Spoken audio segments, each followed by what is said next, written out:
Okay, whenever we talk about AI, the conversation almost always goes straight to the tech, right? The code, the hardware, the algorithms. But for this explainer, we're going to flip that on its head.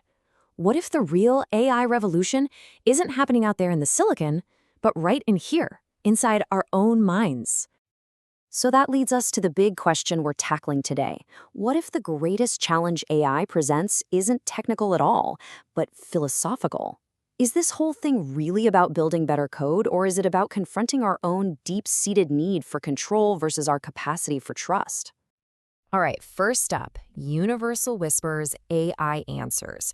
We're going to dive into this really fascinating, maybe even a little strange connection, the one between those meaningful coincidences you see in your own life and the just mind-boggling speed of tech breakthroughs we're seeing right now. I love this quote. It's such a great way to frame this. You know that feeling, right? You're stuck on a problem, completely lost, and then bam, the perfect solution just seems to fall into your lap. The idea here is that maybe, just maybe, that's not random. And what if that same feeling is happening right now, but on a global scale, with AI delivering solutions faster than we could have ever dreamed? And that brings us to this key idea, superabundance. This isn't just about having more information or a few new apps.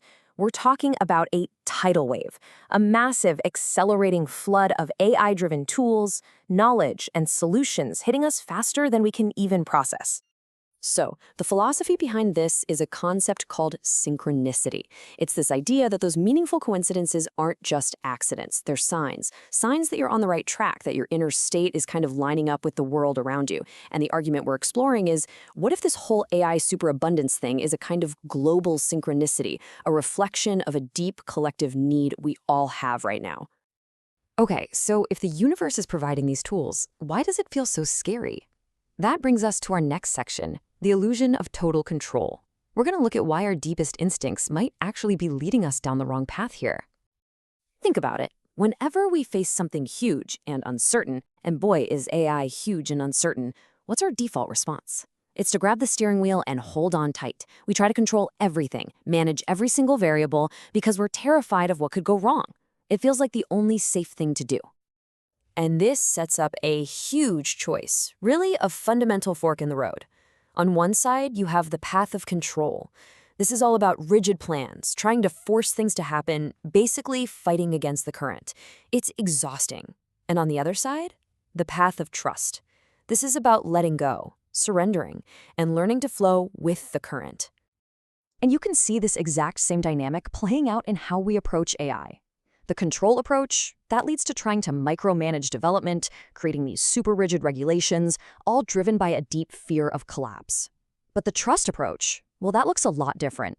It's about iterative development, flexible frameworks, and building collaborative ecosystems that can learn and adapt as they go.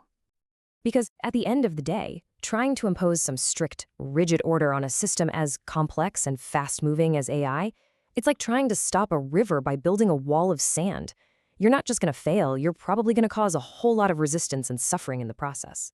So that brings us to the really counterintuitive idea here, the wisdom of letting go. What if the most powerful move we have isn't to clamp down harder, but to actually find power in surrender? So what exactly happens when you let go? Well, it's not about giving up, not at all. It's about finding order in what looks like chaos. It's about allowing for those wild, unexpected breakthroughs you could never have planned for. Suddenly, what felt like a constant struggle starts to feel more like a dance. You're fostering an alignment with something bigger. And let's be super clear about this. Letting go doesn't mean you just sit back and do nothing. It's not about abandoning effort. It's about accepting that there's a bigger, wiser order at play. Something just beyond our limited view. You still work, you still build, you still strive, but you do it with a sense of humility. Okay, this is all great philosophy, but what does it look like in the real world? Well, there is probably no better case study on the planet right now than Elon Musk. He is the living, breathing embodiment of this tension between fear and trust. I mean, on one hand, you have Musk the controller, right? He is one of the loudest voices out there warning us about how unchecked AI could literally lead to doom. He's constantly talking about existential risks and catastrophe. That's his fear talking, pushing for control. And he doesn't just talk in abstracts. He puts a number on it. He estimates p-doom, that's the probability of doom, at around 20%. Just let that sink in. A 1 in 5 chance that this technology could lead to a catastrophic outcome for humanity. That is a staggering number. So that leads to the giant, flashing, obvious question, right? If you really think there's a 20% chance of an apocalypse, why on earth would you be pushing forward so aggressively to build it? It seems like a complete paradox. And here's the answer, the key to the whole puzzle. It's because, while his fear is what drives the talk about control, his actions are driven by a deep, underlying trust.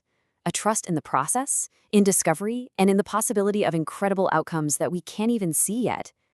And you see this path of trust in action everywhere you look. Think about xAI's open source efforts and collaboration. Think about the whole SpaceX philosophy of rapid iterative development. Learning as you go, even if it means things blow up sometimes. These are not the actions of someone who's paralyzed by fear and a need for total control. So, where does all this leave us? How do we take this idea and actually apply it to navigating the AI era?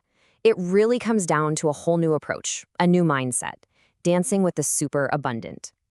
It's about shifting from that feeling of struggle to something more like a dance, and you can think of it in a few steps. First, you just have to acknowledge your own resistance, your own desire to control everything. Step 2, consciously loosen your grip. Step 3 is to start trusting the paths that start to emerge on their own. And finally, you learn to harness the incredible momentum of this thing instead of trying to fight it. And adopting this new wave thinking is absolutely crucial because the kind of challenge we're facing is completely different from what we faced before.